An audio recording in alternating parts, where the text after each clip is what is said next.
ओम नमो भगवते वासुदेवाय। आपका भक्ति कथा चैनल पर स्वागत है। आपका दिन शुभ और मंगलमय हो। अब तक के कार्तिक मास महात्म्य की कथा में आपने सुना था कि जलंधर ने सर्वांग सुंदरी पार्वती जी को पाने के लिए कैलाश पर आक्रमण किया। ब्रह्मा जी के वचन को सत्य करने के लिए जलंधर से नंदी जी, गणेश जी और स्वयं कार्तिकेय जी भी पराजित हो गए। इसके बाद जलंधर का युद्ध भगवान शिव से हुआ। जब जलंधर भगवान शिव को पराजित नहीं कर पाया, तब उसने गंधर्व माया का प्रयोग कर शिव जी को अप्सराओं के नृत्य गान में फंसा दिया। वास्तव में तो ये लीलाधारी भगवान शंकर की ही माया थी, ताकि जलंधर अपनी मृत्यु का मार्ग स्वयं प्रशस्त करे।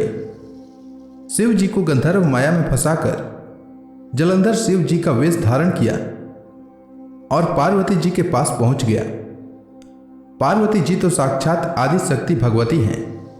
वो शिव जी के वेश में जलंधर को पहचान गई और अंतर्धान हो गई और विष्णु जी को बुलाकर उन्हें आदेश दिया कि जिस तरह जलंधर शिव जी का वेश धारण कर पार्वती जी का सतीत्व भंग करने की कोशिश की, उसी तरह वे भी जलंधर की पत्नी वृंदा का सतीत्व भंग करें, क्योंकि जलंधर अपनी पत्नी वृंदा के सतीत्व के प्रभाव से ही अब तक अजय था। और यह उचित भी था, क्योंकि इसकी पहल जलंधर ने ही किया था। जैसे ब्रह्मास्त्र के प्रति उत्तर में लोक कल्याण के लिए चलाई गई ब्रह्मास्त्र उचित है। अब आइए सुनते हैं इसके आगे की कार्तिक मास महात्म्य की कथा। यदि आप कथा सुनने के पश्चात ब्राह्मण दक्षिणा, अन्नदान, द्रव्यदान, वस्त्रदान इत्यादि देना चाहते हैं तो स्क्रीन पर दिए गए गूगल पे पर भेज सकते हैं। शांताकारं भुजंग शयनम पद्मनाभम सुरेशम विश्वाधारम गगन सदृशम मेघवर्णम शुभांगम लक्ष्मीकांतम कमलनयनम योगी भी ध्यान गम्यम वंदे विष्णु भवभयहरम सर्वलोकैकनाथम। राजा पृथु ने पूछा, हे नारद जी, अब आप यह कहिए कि भगवान विष्णु ने वहां जाकर क्या किया तथा जलंधर की पत्नी का पतिव्रत किस प्रकार भ्रष्ट हुआ। नारद जी बोले, जलंधर के नगर में जाकर विष्णु जी ने उसकी पतिव्रता स्त्री वृंदा का पतिव्रत भंग करने का विचार किया। वे उसके नगर के उद्यान में जाकर ठहर गए और रात में उसको स्वप्न दिया। वह भगवान विष्णु की माया और विचित्र कार्य पद्धति थी, और उसकी माया द्वारा जब वृंदा ने रात में वह स्वप्न देखा कि उसका पति नग्न होकर सिर पर तेल लगाए महिष पर चढ़ा है, वह काले रंग के फूलों की माला पहने हुए है तथा उसके चारों ओर हिंसक जीव हैं, वह सिर मुड़ाए हुए अंधकार में दक्षिण दिशा की ओर जा रहा है, उसने नगर को अपने साथ समुद्र में डूबा हुआ इत्यादि बहुत से स्वप्न देखे। तत्काल ही वह स्वप्न का विचार करने लगी। इतने में ही सूर्य देव को उदय होते हुए देखा तो सूर्य में उसे एक छिद्र दिखाई दिया तथा वह कांतिहीन था।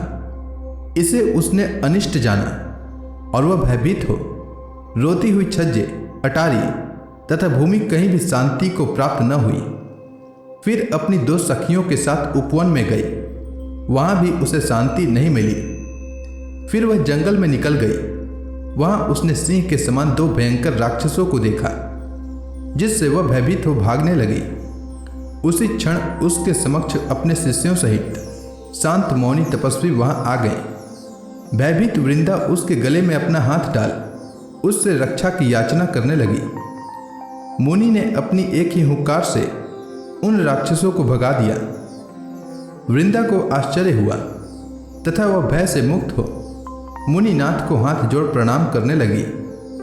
फिर उसने मुनि से अपने पति के संबंध में उसकी कुशल क्षेम का प्रश्न किया। उसी समय दो वानर मुनि के समक्ष आकर हाथ जोड़ खड़े हो गए, और ज्यों ही मुनि ने भ्रिकुटी संकेत किया, त्यों ही वे उड़कर आकाश मार्ग से चले गए। फिर जलंधर का सिर और धड़ लिए मुनि के आगे आ गए। तब अपने पति को मृत हुआ जान वृंदा मूर्छित हो पृथ्वी पर गिर पड़ी और अनेक प्रकार से दारुण विलाप करने लगी। पश्चात उस मुनि से कहा, हे कृपा निधे, आप मेरे इस पति को जीवित कर दीजिए। पतिव्रता दैत्य पत्नी ऐसा कहकर दुखी श्वासों को छोड़कर मुनीश्वर के चरणों पर गिर पड़ी। तब मुनीश्वर ने कहा, यह शिव जी द्वारा युद्ध में मारा गया है, जीवित नहीं हो सकता, क्योंकि जिसे भगवान शिव मार देते हैं वह कभी जीवित नहीं हो सकता।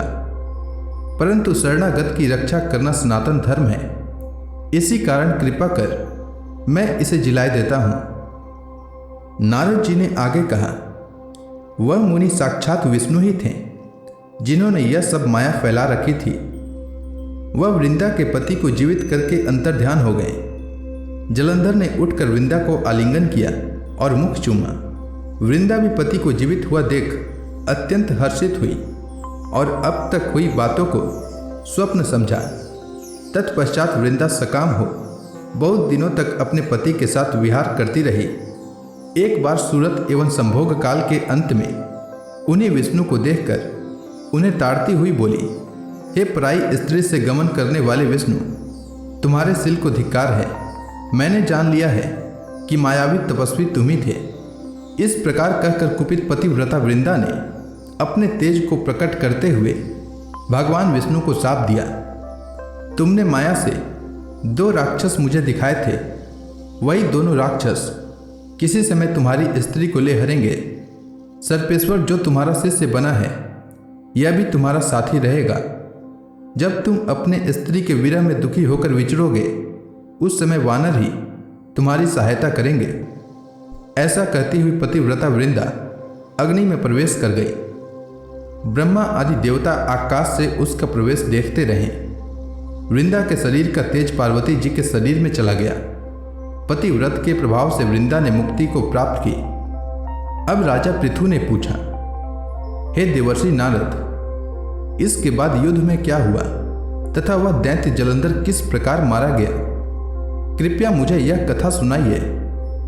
नारद जी बोले, जब गिरिजा वहां से अदृश्य हो गई और गंधर्वी माया भी विलीन हो गई, तब भगवान ऋषभध्वज चैतन्य हो गए। उन्होंने लौकिकता व्यक्त करते हुए बड़ा क्रोध किया और विस्मित मना जलंधर से युद्ध करने लगे। जलंधर शंकर के बाणों को काटने लगा, परंतु जब काट न सका तब उसने उन्हें मोहित करने के लिए माया की पार्वती का निर्माण कर अपने रथ पर बांध लिया।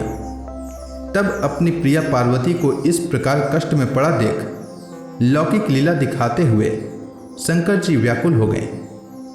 शंकर जी ने भयंकर रौद्र रूप धारण कर लिया। अब उनके रौद्र रूप को देख कोई भी दैत्य उनके सामने खड़ा होने में समर्थ न हो सका और सब भागने छिपने लगे। यहाँ तक कि शुंभ निशुंभ भी समर्थ न हो सके। शिव जी ने उन शुंभ निशुंभ को शाप देकर बड़ा धिक्कारा और कहा, तुम दोनों ने मेरा बड़ा अपराध किया है। तुम युद्ध से भागते हो, भागते को मारना पाप है। इससे मैं तुम्हें अब नहीं मारूंगा, परंतु गौरी तुमको अवश्य मारेगी। शिव जी के ऐसा कहने पर सागर पुत्र जलंधर क्रोध से अग्नि के समान प्रज्वलित हो उठा। उसने शिव जी पर घोर बाण बरसाकर धरती पर अंधकार कर दिया। तब उस दैत्य की ऐसी चेष्टा देखकर शंकर जी बड़े क्रोधित हुए तथा उन्होंने अपने चरणांगुष्ठ से बनाए हुए सुदर्शन चक्र को चलाकर उसका सिर काट लिया। एक प्रचंड शब्द के साथ उसका सिर पृथ्वी पर गिर पड़ा और अंजन पर्वत के समान उसके शरीर के 2 खंड हो गए। उसके रुधिर से संग्राम भूमि व्याप्त हो गया। शिवाज्ञा से उसका रक्त और मांस महारौरों में जाकर रक्त का कुंड हो गया तथा उसके शरीर का तेज निकलकर शंकर जी में वैसे ही प्रवेश कर गया जैसे वृंदा का तेज गौरी के शरीर में प्रविष्ट हुआ था। जलंधर को मरा देख देवता और सब गंधर्व प्रसन्न हो गए। तो प्रेम से बोलिए शंकर भगवान की जय, विष्णु भगवान की जय, माता पार्वती की जय, लक्ष्मी माता की जय। अब इसके आगे की कथा मैं कल के कार्तिक मास महात्म्य की कथा में सुनाऊंगा।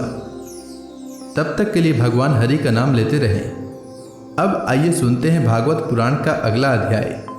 सूत जी कहते हैं, श्री कृष्ण ने अपने समृद्ध अनर्त देश में पहुंचकर वहां के लोगों की वीरा वेदना बहुत कुछ शांत करते हुए अपना श्रेष्ठ पांचजन्य नामक शंख बजाया। भगवान के होठों की लाली से लाल हुआ वह श्वेत वर्ण का शंख बजते समय उनके कर कमलों में ऐसा शोभायमान हुआ जैसे लाल रंग के कमलों पर बैठकर कोई राजहंस उच्च स्वर से मधुर गान कर रहा हो। भगवान के शंख की वह ध्वनि संसार के भय को भयभीत करने वाली है। उसे सुनकर सारी प्रजा अपने स्वामी श्री कृष्ण के दर्शन की लालसा से नगर के बाहर निकल आई। भगवान श्री कृष्ण आत्मा राम हैं। वे अपने आत्मलाभ से ही सदा सर्वदा पूर्ण काम हैं। फिर भी जैसे लोग बड़े आदर से भगवान सूर्य को भी दीप दान करते हैं, वैसे ही अनेक प्रकार की भेंटों से प्रजा ने श्री कृष्ण का स्वागत किया। सबके मुख कमल प्रेम से खिल उठे। वे हर्ष गदगद वाणी से सबके सुहृद और संरक्षक भगवान श्री कृष्ण की ठीक वैसे ही स्तुति करने लगे जैसे बालक अपने पिता से अपनी तोतली बोली में बातें करते हैं। स्वामी, हम आपके उन चरण कमलों को सदा सर्वदा प्रणाम करते हैं जिनकी वंदना ब्रह्मा शंकर और इंद्र तक करते हैं, जो इस संसार में परम कल्याण चाहने वालों के लिए सर्वोत्तम आश्रय है, जिनकी शरण ले लेने पर परम समर्थ काल भी एक बाल तक बांका नहीं कर सकता। विश्व भावन, आप ही हमारे पिता, माता, सुहृद और स्वामी हैं। आप ही हमारे सद्गुरु और परम आराध्य देव हैं। आपके चरणों की सेवा से हम कृतार्थ हो रहे हैं। आप ही हमारा कल्याण करें। आहा, हम आपको पाकर सनात हो गए, क्योंकि आपके सर्व सौंदर्य सार अनुपम रूप का हम दर्शन करते रहते हैं। कितना सुंदर मुख है, प्रेम पूर्ण मुस्कान से स्निग्ध चितवन। यह दर्शन तो देवताओं के लिए भी दुर्लभ है। कमल नयन भगवान श्री कृष्ण, जब आप अपने बंधु बांधवों से मिलने के लिए हस्तिनापुर अथवा मथुरा चले जाते हैं, तब आपके बिना हमारा एक एक क्षण कोटि कोटि वर्षों के समान लंबा हो जाता है। आपके बिना हमारी दशा वैसे हो जाती है जैसे सूर्य के बिना आंखों की। भक्त वत्सल भगवान श्री कृष्ण प्रजा के मुख से ऐसे वचन सुनते हुए और अपनी कृपामयी दृष्टि से उन पर अनुग्रह की वृष्टि करते हुए द्वारका में प्रविष्ट हुए।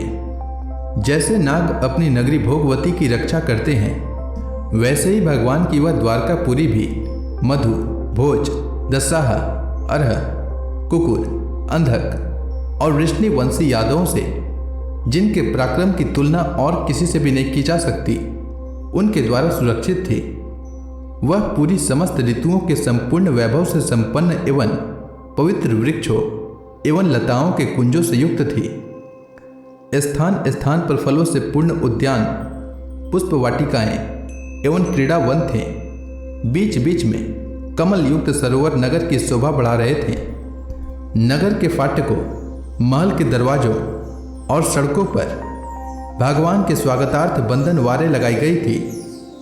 चारों ओर चित्र विचित्र ध्वजा पताकाएं फहरा रही थी, जिनसे उन स्थानों पर घाम का कोई प्रभाव नहीं पड़ता था। उसके राजमार्ग, अन्य अन्य सड़कें, बाजार और चौक झाड़ बुहार कर सुगंधित जल से सींच दिए गए थे और भगवान के स्वागत के लिए बरसाए हुए फल फूल, अक्षत अंकुर चारों ओर बिखरे हुए थे। घरों के प्रत्येक द्वार पर दही, अक्षत, फल, ईख, जल से भरे हुए कलश, उपहार की वस्तुएं और धूप दीप आदि सजा दिए गए थे। उदार शिरोमणि वसुदेव, अक्रूर, उग्रसेन, अद्भुत पराक्रमी बलराम, प्रद्युम्न, चारुदेशण और जाम्बवती नंदन सांब ने जब यह सुना कि हमारे प्रियतम भगवान श्री कृष्ण आ रहे हैं, तब उनके मन में इतना आनंद उमड़ा कि उन लोगों ने अपने सभी आवश्यक कार्य, सोना, बैठना और भोजन आदि छोड़ दिए। प्रेम के आवेग से उनका हृदय उछलने लगा। वे मंगल सकून के लिए एक गजराज को आगे करके स्वस्त्ययन पाठ करते हुए और मांगलिक सामग्रियों से सुसज्जित ब्राह्मणों को साथ लेकर चले। शंख और तुरही आदि बाजे बजने लगे और वेद ध्वनि होने लगी। वे सब हर्षित होकर रथों पर सवार हुए और बड़ी आदर बुद्धि से भगवान की अगवानी करने चले। साथ ही भगवान श्री कृष्ण के दर्शन के लिए उत्सुक सैकड़ों श्रेष्ठ वारंगनाएं, जिनके मुख कपोलों पर चमचमाते हुए कुंडलों की कांति पड़ने से बड़े सुंदर दिखते थे, पालकियों पर चढ़कर भगवान की अगवानी के लिए चली। बहुत से नट, नाचने वाले, गाने वाले, विरद बखानने वाले, सूत, मागध और वंदी जन भगवान श्री कृष्ण के अद्भुत चरित्रों का गायन करते हुए चले। भगवान श्री कृष्ण ने बंधु बांधवों, नागरिकों और सेवकों से उनकी योग्यता के अनुसार अलग अलग मिलकर सबका सम्मान किया। किसी को सिर झुकाकर प्रणाम किया, किसी को वाणी से अभिवादन किया, किसी को हृदय से लगाया, किसी से हाथ मिलाया, किसी की ओर देखकर मुस्कान भर दिया और किसी को केवल प्रेम भरी दृष्टि से देख लिया। जिसकी जो इच्छा थी उसे वही वरदान दिया। इस प्रकार चांडाल पर्यंत सबको संतुष्ट करके गुरुजन, सपत्नीक ब्राह्मण और वृद्धों का तथा दूसरे लोगों का भी आशीर्वाद ग्रहण करते एवं वंदी जनों से विरुदावली सुनते हुए सबके साथ भगवान श्री कृष्ण ने नगर में प्रवेश किया।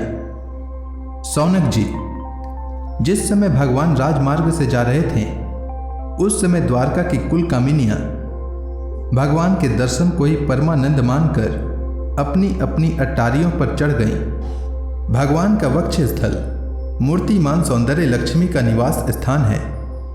उनका मुखारविंद नेत्रों के द्वारा पान करने के लिए सौंदर्य सुधा का भरा हुआ पात्र है। उनकी भुजाएं लोकपालों को भी शक्ति देने वाली है। उनके चरण कमल भक्त परमहंसों के आश्रय हैं। उनके अंग अंग शोभा के धाम हैं। भगवान की इस छवि को द्वारकावासी नित्य निरंतर निहारते रहते हैं, फिर भी उनकी आंखें एक क्षण के लिए भी तृप्त नहीं होती। द्वारका के राजपथ पर भगवान श्री कृष्ण के ऊपर श्वेत वर्ण का छत्र तना हुआ था। श्वेत चंवर डुलाए जा रहे थे। चारों ओर से पुष्पों की वर्षा हो रही थी। वे पीतांबर और वनमाला धारण किए हुए थे। इस समय वे ऐसे शोभायमान हुए मानो श्याम मेघ एक ही साथ सूर्य, चंद्रमा, इंद्रधनुष और बिजली से शोभायमान हो। भगवान सबसे पहले अपने माता पिता के महल में गए। वहां उन्होंने बड़े आनंद से देवकी आदि सातों माताओं को चरणों पर सिर रखकर प्रणाम किया और माताओं ने उन्हें अपने हृदय से लगाकर गोद में बैठा लिया। स्नेह के कारण उनके स्तनों से दूध की धारा बहने लगी। उनका हृदय हर्ष से विवल हो गया और वे आनंद के आंसुओं से उनका अभिषेक करने लगी। माताओं से आज्ञा लेकर वे अपने समस्त भोग सामग्रियों से संपन्न सर्वश्रेष्ठ भवन में गए। उसमें 16,000 पत्नियों के अलग अलग महल थे। अपने प्राणनाथ भगवान श्री कृष्ण को बहुत दिन बाहर रहने के बाद घर आया देखकर रानियों के हृदय में बड़ा आनंद हुआ। उन्हें अपने निकट देखकर वे एकाएक ध्यान छोड़कर उठ खड़ी हुई। उन्होंने केवल आसन को ही नहीं बल्कि उन नियमों को भी त्याग दिया जिन्हें उन्होंने पत्नी के प्रवासी होने पर ग्रहण किया था। उस समय उनके मुख और नेत्रों में लज्जा छा गई। भगवान के प्रति उनका भाव बड़ा ही गंभीर था। उन्होंने पहले मन ही मन, फिर नेत्रों के द्वारा और तत्पश्चात पुत्रों के बहाने शरीर से उनका आलिंगन किया। सौनक जी, उस समय उनके नेत्रों में जो प्रेम के आंसू छलक आए थे उन्हें संकोचवश उन्होंने बहुत रोका। फिर भी विवशता के कारण वे ढलक ही गए। यद्यपि भगवान श्री कृष्ण एकांत में सर्वदा ही उनके पास रहते थे, तथापि उनके चरण कमल उन्हें पद पद पर नए नए जान पड़ते। भला स्वभाव से ही चंचल लक्ष्मी, जिन्हें एक क्षण के लिए भी कभी नहीं छोड़ती, उनकी सन्निधि से किस स्त्री की तृप्ति हो सकती है। जैसे वायु बांसों के संघर्ष से दावा नल पैदा करके उन्हें जला देता है, वैसे ही पृथ्वी के भारभूत और शक्तिशाली राजाओं में परस्पर फूट डालकर बिना शस्त्र ग्रहण किए ही भगवान श्री कृष्ण ने उन्हें कई अक्षोहिणी सेना सहित एक दूसरे से मरवा डाला और उसके बाद आप भी उपराम हो गए। साक्षात परमेश्वर ही अपनी लीला से इस मनुष्य लोक में अवतीर्ण हुए थे और सहस्त्रों रमणी रत्नों में रहकर उन्होंने साधारण मनुष्य की तरह क्रीड़ा की, जिनकी निर्मल और मधुर हंसी उनके हृदय के उन्मुक्त भावों को सूचित करने वाली थी, जिनकी लजीली चितवन की चोट से बेसुध होकर विश्व विजयी कामदेव ने भी अपने धनुष का परित्याग कर दिया था। वे कमनीय कामिनियां अपने काम विलासों से जिनके मन में तनिक भी शोभ न पैदा कर सकी, उन असंग भगवान श्री कृष्ण को संसार के लोग अपने ही समान कर्म करते देखकर आसक्त मनुष्य समझते हैं। यह उनकी मूर्खता है। यही तो भगवान की भगवता है कि वे प्रकृति में स्थित होकर भी उसके गुणों से कभी लिप्त नहीं होते। जैसे भगवान की शरणागत बुद्धि अपने में रहने वाले प्राकृत गुणों से लिप्त नहीं होती, वे मूढ़ स्त्रियां भी श्री कृष्ण को अपना एकांत सेवी स्त्री परायण भक्त ही समझ बैठी थी, क्योंकि वे अपने स्वामी के ऐश्वर्य को नहीं जानती थीं। ठीक वैसे ही जैसे अहंकारी वृत्तियां ईश्वर को अपने धर्म से युक्त मानती है। तो इसी के साथ भागवत पुराण का यह अध्याय समाप्त हुआ। इसके आगे की कथा मैं कल के अध्याय में सुनाऊंगा। तब तक के लिए भगवान हरि का नाम लेते रहें। तो प्रेम से बोलिए भगवान विष्णु की जय, श्री कृष्ण भगवान की जय, समस्त देवी देवताओं की जय।